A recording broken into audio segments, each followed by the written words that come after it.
आमच्यावर कायम आजही आरोप करतायत. म्हणजे त्यांना हेच कळत नाहीये की आपण निवडून कशाला आलोय, तुम्हाला लोकांनी का निवडून दिलं. आम्ही पण तेवढ्यात तुमच्या बरोबरीने आलोय. ते गणिताचं जरा हे झालंय, परंतु मग काम करा ना, आम्ही येतो तुमच्या सोबत. मुंबईकरांना चांगलं सगळं देण्यासाठी आम्ही आहोत. पण हे असे मुंबईकरांचे इथे पर्यटन येतात, बाहेरचे विदेशाचे लोक येतात. महाराष्ट्र बदनाम करू नका, मुंबई बदनाम करू नका. हे विदेशक बघून काय सांगणार, सगळे समुद्र घाणेरडे आहेत म्हणून इथेच आपली बदनामी होते. खर्च केला जातो, पण मुंबईकरांचे हे पैसे गेले कुठे, खर्च कुठे होतात याचा प्रश्न सगळ्यांनाच भेटत नाहीये. खरं तर असे प्रश्नाचे उत्तर देण्यासाठी देखील महापौर तयार नाही. महापौर स्वतः इथे व्हिजिट करणार असं म्हटलं होतं, अजूनही त्यांनी दखल घेतलेली नाही. महापौर येणार त्यांच्या वेळेनुसार येईल. इथे ते रील, मुळात हे रील वगैरे नाही, हे रिअल दाखवा आणि रिअलवर काम करा.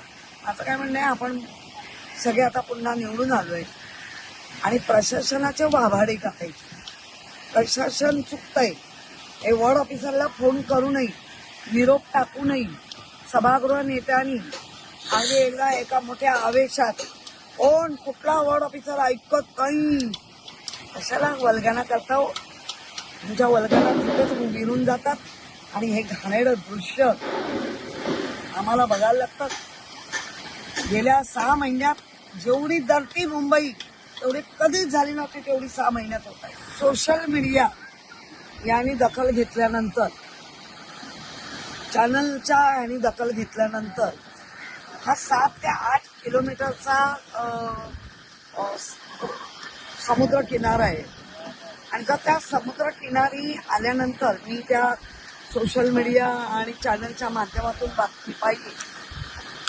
जरी आम्ही विरोधात असलो तरी आमचं पण आद्य कर्तव्य आहे मुंबईकरांचा चांगला श्वास हा आम्ही सर्वांनी मिळून दिला पाहिजे. सत्तेतले लोक सभागृहामध्ये मास्तरनीचा रोल करताय, परंतु मास्तरनी सभागृहावर कडाडल्या पाहिजे.